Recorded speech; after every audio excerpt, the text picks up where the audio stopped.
Hey guys, welcome back to my channel. It's Vibing with Valerie. I feel like a mother effing came back from the dead. I've been sick for a week.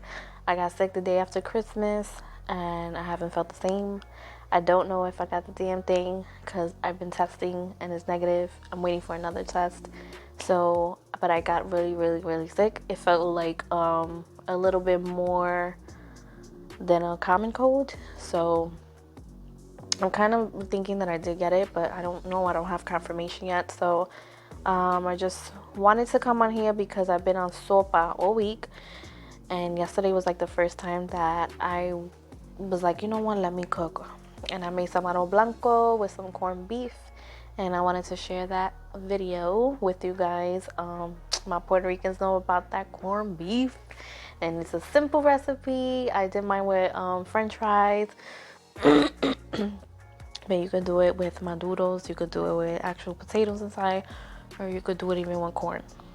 Sorry guys, I'm like still congested, but I just wanted to come on and share that video with you, and wish you guys a happy new year, and just be safe out there, okay? So without further ado, let's get to the video.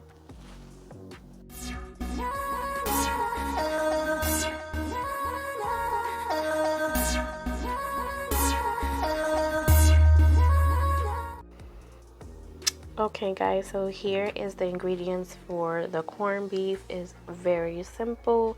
So I usually use the Libby's can of corned beef. I just saw my mom using this in the past, this brand, so I just stay with it. I know they have another brand, but I never used it. I'm sure it tastes the same. 1 packet of sazon, 1 can of tomato sauce. You're gonna need some black pepper, oregano, some olive oil, and I just put a can of corn. I'm the only one that likes it with corn, so I just put mine on the side, but I know some people they mix it in the corned beef. Of course, the famous concoction, the sofrito. I feel like I can't talk, guys. I'm still kind of like recovering from being sick. So this I put in my corned beef as opposed to cut up potatoes. My husband loves it like this. So what I'm gonna do is put some fries in the air fryer. That's right here. It's the best. And then you put them in the corned beef and it just gets soft with the heat. Oh, guys, you got to try it. So let's get started. It's gonna take me probably maybe 15 minutes to do this. Let's go. So here I'm starting off with one of my favorite pots to cook in, which is a pot that my dear mother bought me. It's the best for like making stuff like this, like stew or beans. And I'm starting off here with 2 tablespoons of olive oil. Gonna get that heated on the stove.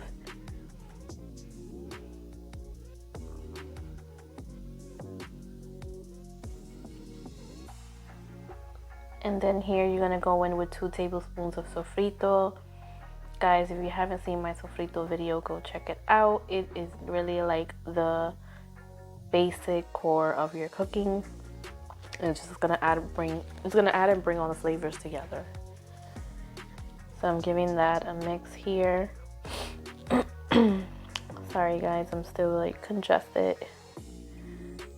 Then I'm adding 1 packet of sazon goya. And what this is going to do is bring a little bit more flavor as well, and also give you that nice, beautiful orange color. I don't know, I like that in my food. So I'm just giving that a mix.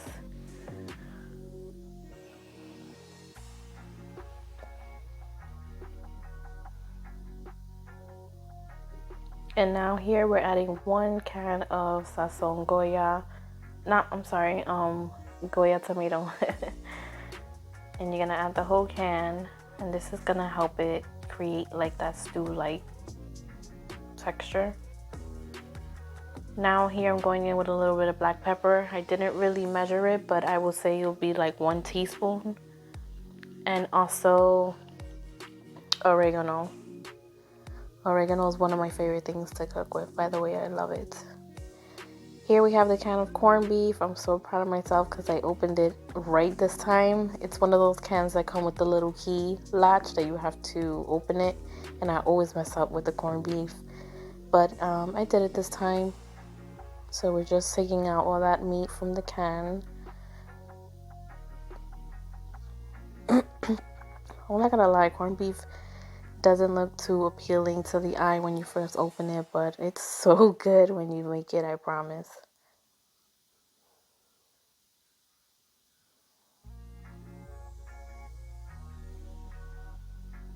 So now we're just gonna make sure we're breaking up the corned beef, putting up the heat a little bit, and just make sure that we're breaking that down and getting all the rest of that's in the can. By the way, guys, you see my tree in the back? I still haven't brought it down, but I'm thinking maybe after 3 keens, I'll bring it down. So now we're just gonna smash that with a wooden spoon or a spatula and just make sure you're just breaking it up. It's kind of like when you're making ground beef or ground turkey. It's kind of like the same concept.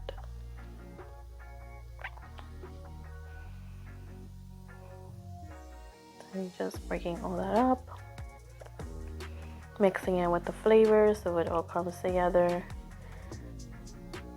I brought down the heat a little because you don't want it like popping in your face. But there it goes, it starts bubbling. Now we're gonna add a little bit of water, and I'm using the same can of tomato sauce so that I can just get that the rest of the tomato sauce that was inside. And we're giving it one last stir.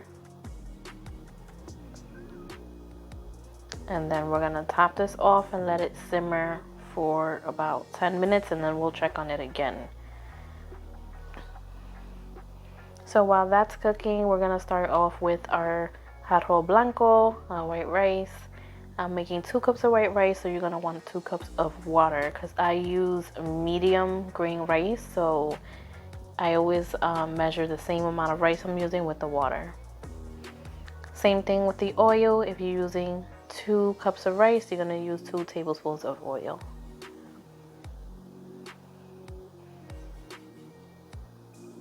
Now we're adding 2 teaspoons of salt, not tablespoons, teaspoons of salt. And you're gonna mix that all together and you're gonna let that come to a boil.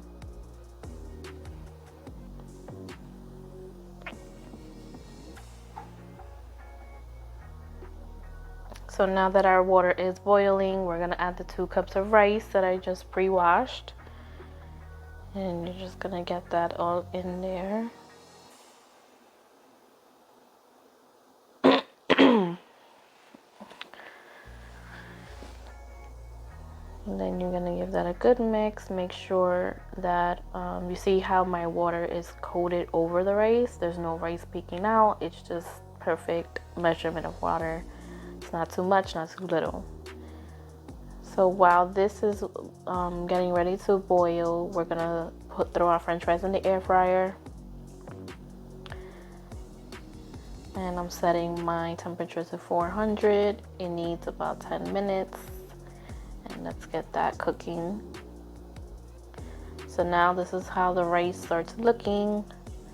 Soon we'll give it one mix and then we'll top that for 20 minutes.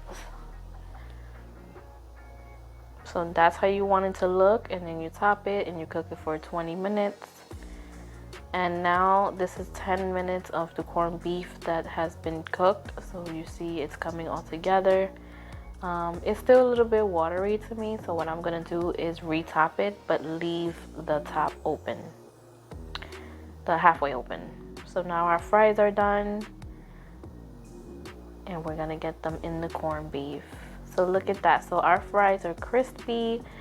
Adding this to the corned beef, it just adds that crispy potato texture to the soft corned beef, and it's just a good mixture. I love it. It's like the best. So you're giving those fries all a mix in the corned beef.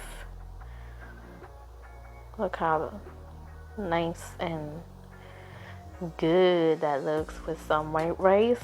Now some people, they mix this with corn inside, or they even add maduros inside like I mentioned before.